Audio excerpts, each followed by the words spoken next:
तो ये तस्वीरें आप देख रहे हैं सिंघू बॉर्डर की, जहां पर दिल्ली पुलिस स्टैंड बाई है। आंसू गैस की अपनी बंदूकें तैयार कर ली है। अंदर शेल डाल दिया गया है, कारतूस डाल दिया गया है टीयर गैस का।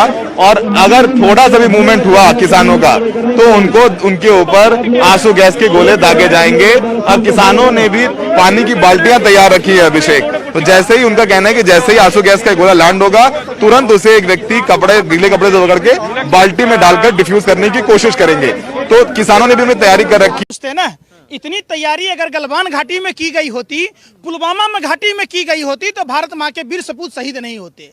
दूसरी बात, कुत्ता भी रोटी खाता है तो वो मालिक के प्रति वफादार होता है, वो पूंछ हिलाता है। और हमारे देश के नेता जो देश के पालनहार अन्नदाता किसान की रोटी खाते हैं, ये नमक हराम नमक हलाल नेता आज कहां किस बिल में छुपा है कि देश के अन्नदाता किसान भाई जहां से चंद कदमों की दूरी पर प्रधानमंत्री, राष्ट्रपति, कृषि मंत्री और संविधान तमाम देश के संवैधानिक संस्थाओं के लोग रहते हैं, इनके पैरों में मेहंदी लगी है, मुंह में रसगुल्ला है। इन जालिम दरिंदे नेताओं को शर्म नहीं आती है जो जाति और धर्म के नाम पर, भाषा और प्रांत के नाम पर देश भर में नफरत का जहर घोलते हैं।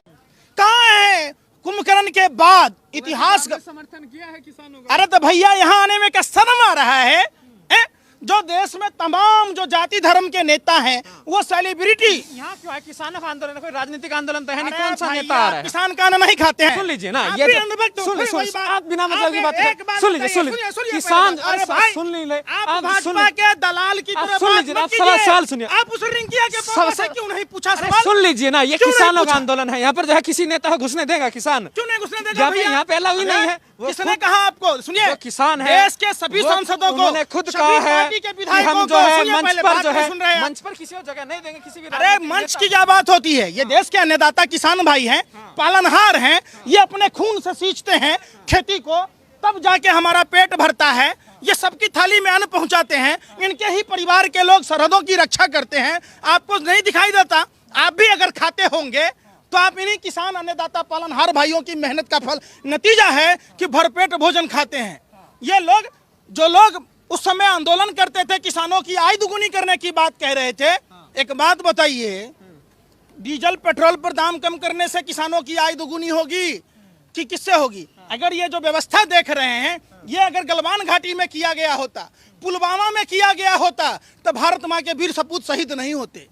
आखिर वो कार किसकी थी जिस कार में 300 किलो RDX था, जो हमारे भारत माँ के वीर सपूत शहीद हो गए? क्यों नहीं जांच हुई? जिस नोटबंदी से 4-4 पुस्तों की कमर तोड़ने की बात प्रधानमंत्री कह रहे थे, देश ने देखा है कि वही DSP देवेंद्र सिंह जब दिल्ली में आतंकवादियों को ला रहा था उस पर NIA चार्जशीट दाखिल नहीं करती है। कितने निकम्मे निठल्ले लोग हैं। एक बात बताइए, किसानों पर हाँ, अरे हमारा ही बेटा फौज में जाता है भाई, हमारे ही चाचा जाते हैं, हमारे ही घर के लोग जाते हैं, कोई औद्योगिक घराने के बेटे नहीं जाते फौज में। आपको पता होना चाहिए। तभी तो लाल बहादुर शास्त्री जी ने नारा दिया था, जय जवान जय किसान। फिर अभी जो है एक बार फिर से 8 तारीख को भारत बंद का ऐलान किया गया। 9 तारीख को किसानों की फिर से सरकार से बातचीत होनी है। अब जो है 3 बार बातचीत हो चुकी है जो विफल रही है। किसान कह रहे हैं यस और नो, आप इस कानून को वापस लेंगे या फिर नहीं, साफ कीजिए। सरकार जो है वापस लेने के मूड में नहीं है। क्या लग रहा है? क्यों नहीं लेंगे आप? किसके लिए कानून बना रहे हैं? इससे साफ मंशा सरकार की जाहिर होती है कि ये अंबानी अडानी के दलाल के रूप में काम कर रहे हैं। किसान जब अन्नदाता किसान भाई कह रहे हैं हमको कानून नहीं चाहिए तो नहीं चाहिए, हमें पुराना कानून में रहने दीजिए। या तो सरकार ये लिख के गारंटी दे कि जो MSP से कम रेट पर अगर अनाज कहीं अगर कोई खरीदता है तो उस पर कानूनी कार्रवाई की जाएगी। क्यों नहीं लिख के देती? एक बात बताइए, आप पत्रकारिता करते हैं, कभी मोदी जी से सवाल किया कि भाजपा के सदस्यता अभियान के लिए जब नंबर जारी किया जा सकता है, जब CA NRC के समर्थन में नंबर जारी किया जा सकता है, तो देश के अन्नदाता किसान भाइयों पर जब ये काला कानून थोपा गया तो इसके लिए क्या नंबर जारी नहीं करना चाहिए? क्या प्रधानमंत्री को जनसंवाद नहीं करना चाहिए? जिस लाल किला के मैदान में बिठाते, रामलीला मैदान में बिठाते, संसद मार्ग में बिठाते, देश भर के किसान के नुमाइंदे आते, किसान आते, वहाँ मीडिया के लोग होते, वहाँ कृषि एक्सपर्ट लोग होते, वहाँ देश के तमाम मंत्री विधायक सभी पार्टी के सर्वदलीय नेता होते और किसान होता, बात होती, तब जाके निकलता। आखिर सरकार ने माना ना कि इसमें खामी है, क्यों संशोधन की बात की? भारत बंद को लेकर कैसे देख रहे हैं? बिल्कुल पूरा देश एक साथ है। जो ये भाजपा के नेता मानसिक दिवालियेपन के शिकार हैं, जो कहते हैं कि जींस पैंट वाला किसान नहीं होगा, अरे भैया गोरे अंग्रेज के दलालों और मुखबिरों, चड्ढी वालों, एक बात बताओ, गीले चावल में क्या गलती से चावल गिर गई, आप फिर समझ बैठे। और देश की भोली भाली जनता ने आपको वोट दे दिया, अपने बाप की जागीर समझ बैठे। क्या किसान का बेटा पढ़ा लिखा नहीं होता है? इनका एक मंत्री कहता है अंग्रेजी में लिखा है, अंग्रेजी पढ़ने का अधिकार आप ही को है। आप मानते हैं ना वोट दिया है, ये तो मानते हैं ना आप। किसने वोट दिया? ईवीएम हाईजैक किया है। अभी आप कह रहे हैं कि देश की जनता ने वोट दिया गल, फिर सुनिए पहले बात, बहुत सारे कारण हैं। आप देखिए क्या कहें आपको, आप लोग जैसे दलाल सवाल पूछ आपसे सवाल पूछ लिया, आप पर अगर मामला घूम कर आ जाए तो आप लोग आप सुनो पहले बात, आप बात समझियो, किसानों की जो समस्याएं हैं आप वो ना पूछिएगा। आप लोग अपने 10 आदमी को लेके आते हैं, आप किसान हैं, आप किसान हैं, आप किसान हैं, आपने कभी पूछा? सारी दुनिया किसान है, किसानों के बीच में आओगे तब ना किसान।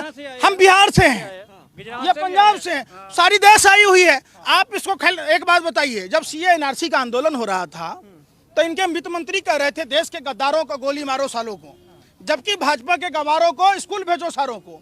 आज इनका मनोहर लाल खट्टर कहता है, बीडी दलाल, क्या नाम है दलाल, वो कहता है कृषि मंत्री हरियाणा का, हाँ वही जेपी दलाल जो कृषि मंत्री है। मनोज तिवारी बोलता है कौन है टुकड़े टुकड़े गैंग, असली टुकड़े टुकड़े गैंग के लोग और रॉयल सीक्रेट सर्विस वाले हैं। ये हम और ये सभी देशभक्त हैं, भगत सिंह के कौम के हैं, ये गुरु नानक गुरु गोविंद सिंह जी के लोग हैं।